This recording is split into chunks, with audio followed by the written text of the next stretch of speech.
Then the other thing is just the UI being busted. So there are frustrating things, and we have a beautiful collated list of problems, right? So UI elements randomly snap back to where they were moved from in edit mode, or just don't go where you want them to go, and this happens regardless of whether grid and snap are enabled, so that's cool. Not something I felt in beta. Sweet.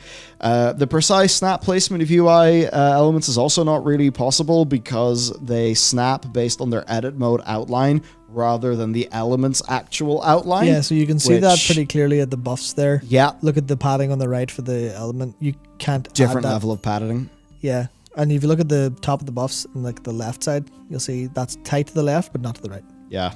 Oh, because it's taking the little arrow into account. Yep. So it's basically just probably easy fixes, but a fuckload of them. Yeah. So there's also still some... I think he meant tint. No, tint.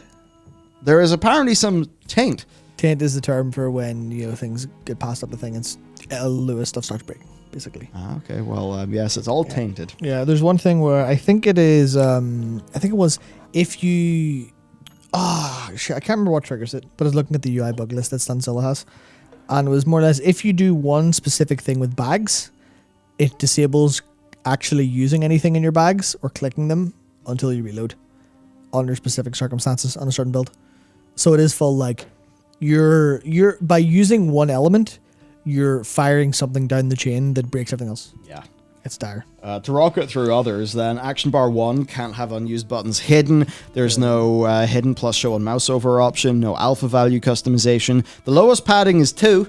Not 0, and some people do want it to be 0. The lowest number per action bar is 6, not 1, which, again, you know, more is better. Also, class power and resources stuff, they can't be customized or rescaled. They're not a high enough resolution. They can't be separated from the player frame. They have not been revamped in line with the new UI. There are no filters for buffs and debuffs. Dispellable debuffs are still not displayed in party and raid frames. Yeah. When you think about nameplates, they're not customizable at all. That would be good to do because Plater's fucking OP as shit. That's the one thing that's actually interesting, though. And I will say this just because someone's talking about nameplates being so bad. I actually threw together a Plater preset that I need to test it out in Plus and like get a lot of the cool features in. Some of the NPC colors, some of like the cast bar, and some of the texture overlays for focus mobs. But like the base Plater I have, I made it look exactly like the default nameplates, and I really enjoyed playing with it. It's got that, but also it's got some of the cast bar features and some of the like extra stuff you can fire on, like health. I'm like, hey, look, I'm playing with Blizz-like UI. That's pretty nice. So that's the sort of power that we'll be able to bring to you with our big UI videos in the future for this expansion. For other things, okay, just obviously the nameplate issue is so much worse in Mythic Plus. Yeah. Minimap, not scalable, even though there is a console command that scales it. They just have not had time to hook that up. I think this shows us they evidently ensured it was scalable, but did not have time to hook this shit up and test it. Repair and profession trainer NPCs can no longer be, tracked, which is weird. Yeah. They said they simplified tracking options in the tooltip. They're like, you did. That was a mistake. XP, rep bars, can't be moved. Bags microbar, can't be moved. And initially the reagent bank was there. And that does mean we have, there's a few recommended ones, so just look at these in your own time. Yeah, but you just skipped something there, which is actually really annoying. Guild bank bags can't be combined into one big bag. Like Guild and bank bags as well. So it's like, sorry, you want to not use bag on? So if you want to fix these up, these are the items to look at. I'm not really going to go through all of their features. I'll just kind of give you a list of names because we'll do a proper dive in once we've got all of these and we've actually made like a really nice setup for you. But edit mode features, there's a map resizing weak aura, which is available in WAGO. Advanced raid frame settings, which just gives you a lot more features there. Mouse over action bars, which again just gives you really great fading controls if you want that. Health bar color, if you say want health bars to be class colored, which I absolutely would. So that's really good. It looks great. Rare Dragon? Dragon, yes. Was there not? No, it was Rare Dragon. You just called it Rare Dragon for some reason. I thought... You thought it was a joke? No. I thought it was a joke. No, it was Rare Dragon. Cool. We've got Rare Dragon, Rare Dragon, if you want to bring the little dragon back, because, no dragon. Narcissus, which is like just literally the best add-on in the universe. It's so awesome, and I actually just want to do a full video on it in someday. But Peter did throw in some cool things with mini talent trees, which you can see there. That's awesome. A bag item filter, which is... Oh, Twitter is such a bastard in this computer. Yeah, you can filter. Yeah. Oh my god. Oh. Yeah, Peter's very powerful. Oh my god. So that's awesome. And obviously then Bartender 4 and Move Anything. Another thing we would say then is a bit of a wish list, what we would want Blizzard to implement. So they need to expand the buff-debuff system with permanent/semi-permanent buffs. Things like flasks, vials, food, augment runes, Vantis runes, weapon oil, stones, class buffs, etc. Personal combat buffs, those things you need to know for just playing your spec. And of course also externals, where the problem is it's hard to differentiate things. It's hard to know what's useless, what's not useless when you're just faced with a wall of icons. So it's not good for readability. We need a whitelist and blacklist feature so the players can actually customize some of these things for themselves. And ideally, this also needs to be brought in with some sort of preset system where maybe Blizzard has a little preset themselves, but also players can share that sort of thing. Yeah. Also, some class resource customization, right?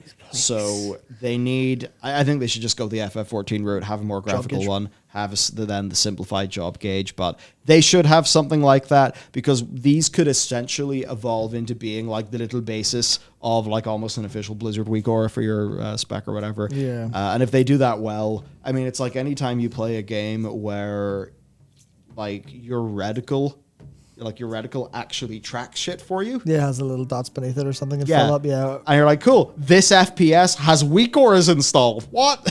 Yeah. Now, there's times where that is inappropriate for a game, but there are times where it is appropriate. And given the combat design of World of Warcraft, I think stuff there would be appropriate. I think like absolutely 100%. And there's a thing where it's really kind of a little bit reductive to say this, but if Luxos can stream for like a couple hours a day or a couple hours or a decent amount of hours like a week and get weak auras that work basically perfectly for every spec done. I think he's still working on Druid and Rogue. That dude is so powerful. Yeah. The amount of just think of it as being like, this is one man's output and the ratio of just one man spending hours doing something to hours of that thing being used by other people. It's like the numbers for Luxros and Afinar are fucked beyond belief. Yeah, those things actually like it's at the point where Blizzard should just be like, here's a load of money to the weak auras dev, to Luxos, to Afinar, to there's individuals who do like their own weak aura pack for like say like if they're say a top of the line warrior, they'll make their own. I know like Ipsa used to use a bunch of packs, but honestly they're like those are honestly so unbelievably good. They are, and there's a video coming up at some point that basically talks about this, but those weak aura packs are like good combat UX, good combats, and they're perfect like through trial and error, through people knowing what they need. It is, here's all the information you need to know in the perfect format. Not literally perfect, but in terms of doable versus weak auras and readable and fair for everyone, this is information perfectly. And it's like, Blizzard need to hire maybe like 2 people.